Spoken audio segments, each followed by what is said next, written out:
Doctor صاحب میں بس یہی پوچھنا چاہ رہا تھا، جیسے آپ نے جو موضوع لیا ہے یہ ہیکل سلیمانی اور تھرڈ ٹیمپل، یہ سب ہونا ہے، یہ سب ہونا ہے، یہ لکھا ہوا ہے۔ اس کے برخلاف سارے ممالک جو ہمارے آس پاس کے ہیں، مسلم ممالک ہیں، وہ سب خاموش بیٹھے ہوئے ہیں۔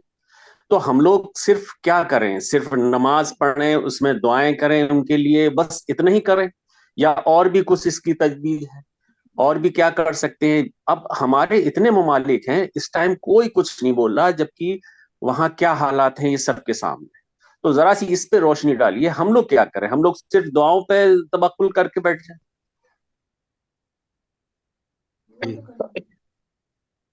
دیکھیے، میدان حشر میں ہر شخص تنہا تنہا حاضر ہونا ہے، اور یہ جو عذاب ہے اور اس وقت جو فتنے کی صورت اختیار کر گیا ہے، ان سب کے اندر ہم سب کا امتحان ہے۔ الحمدللہ غزہ کے لوگ اور فلسطین کے لوگ تو انتہائی خوش نصیب ہیں کہ وہ اللہ کی راہ میں جامع نوش فرما رہے ہیں، اور اس پر وہ لوگ خوش ہیں اور صبر کے ساتھ ڈٹے ہوئے ہیں۔ اور واقعہ یہ ہے کہ انہوں نے عہد صحابہ کی تاریخ رقم کر دی، وہ عکس آ گیا ہے جو شہادت کے جذبے کا تھا۔ وہ تب وقت نہیں ہے، لیکن آپ کو معلوم ہے کہ کس طریقے سے وہاں لوگ مٹھائیاں تک بانٹ رہے ہیں کہ ہمارے گھر کے سب لوگ شہید ہو گئے، اور اگر ایک شخص بچا ہے تو مٹھائیاں بانٹ رہا ہے، دعائیں کرا رہے ہیں، اور پوری دنیا کی طاقت ان کو فنا کرنے میں لگی ہوئی ہے، لیکن وہ صبر اور استقامت کا پیکر بنے ہوئے ہیں، پہاڑ اور چٹان بنے ہوئے ہیں۔ اس میں ممالک کا کیا رول ہے یہ آپ کو اچھی طرح معلوم ہے، لیکن اس میں توجہ اس طرف آپ کی مبذول کرانا چاہتا ہوں کہ میں کیا کر سکتا ہوں۔ امتحان میں تو ہم بھی ہیں نا، تو پہلا کام تو اس میں کوئی شک نہیں ہے کہ دعا کا ہی ہے، لیکن دعا وہ جو دل سے اثر رکھتی ہے، پر نہیں طاقت پرواز مگر رکھتی ہے، تو دل سے دعا ہونی چاہیے۔ دل سے اگر دعا ہوتی ہے تو وہ آسمان کو بھی ارتعاش میں مبتلا کر دیتی ہے۔ دوسرا کام یہ ہے کہ ہم جو اس وقت حالات ہیں اس میں حقائق کو سب کے سامنے رکھیں۔ ہماری صورتحال کیا ہے کہ ہمارے دلوں کے اندر تو ایک طوفان برپا ہے، لیکن زبانیں ہماری بند ہیں، ہم مصلحت کا شکار ہیں، ذات کے اندر تلاطم، ذات کے باہر سکوت۔ مصلحت کوشی نے کیسی شخصیت تعمیر کی، یہ تصویر ہے ہماری۔ اس تصویر کو ہمیں بدلنا ہوگا اگر ہمیں جہنم سے بچنا ہے، اور وہ کیفیت پیدا کرنی ہوگی کہ ہزار خوف ہو لیکن زباں ہو دل کی رفیق۔ یہی رہا ہے ازل سے قلندروں کا طریق۔ تو ہم موجودہ حالات میں صورتحال یہ ہے کہ میڈیا کے ذریعے اور دنیا کے جو ذلیل لوگ ہیں ان کے ذریعے اور بڑی بڑی حکومتوں کے ذریعے حقیقت کو مسخ کیا جا رہا ہے۔ خیرت کا نام جنو رکھ دیا، جنو کو خیرت، جو چاہے آپ کا حسن کرشمہ ساز کرے، یہ صورتحال ہو رہی ہے۔ تو ہماری دوسری ذمہ داری یہ ہے کہ ہم حقائق سے لوگوں کو آگاہ کریں، اپنے اہل خانہ کو بتائیں، مسلمانوں کو بتائیں، اپنے برادران وطن کو بتائیں، عام شہری اور عام انسانوں کو بتائیں۔ اور واقعہ یہ ہے کہ جہاں دنیا کے اندر اس پر اتنا ظلم و ستم توڑا جا رہا ہے، وہاں آپ دیکھ رہے ہیں کہ ساری دنیا کے جو بھلے اور شریف انسان ہیں، آپ دیکھیے وہ احتجاج کر رہے ہیں، مظاہرے کر رہے ہیں۔ وہ مسلمان نہیں ہیں، لیکن کتنے بڑے بڑے مظاہرے ہو رہے ہیں۔ تو بہرحال ہم حقائق کو لوگوں تک صحیح پہنچانے کی کوشش کریں۔ اور تیسرے یہ کہ جو بائیکاٹ کی بات آتی ہے اس کے پروڈکٹس کی، ہم بائیکاٹ بھی کریں۔ اور اس سب کے ساتھ میں آپ کو ایک بات عرض کرنا چاہتا ہوں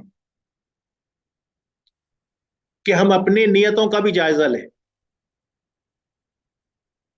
اپنے دلوں کو بھی ٹٹولیں کہ کیا واقعی ہم امت واحدہ کے فرد ہونے کی حیثیت کا حق ادا کر رہے ہیں۔ اگر ہم ادا کر رہے ہیں تو آپ یقین جانیے ہم انہی کے ساتھ، ہماری پھر وہ کیفیت ہے کہ سمجھو ہمیں وہیں دل ہے جہاں ہمارا. اور یہ بات میں آپ کو شاعرانہ انداز میں نہیں کہہ رہا ہوں، وعظ اور نصیحت نہیں کر رہا ہوں، خود قرآن اور حدیث کے اندر یہ کیفیت موجود ہے.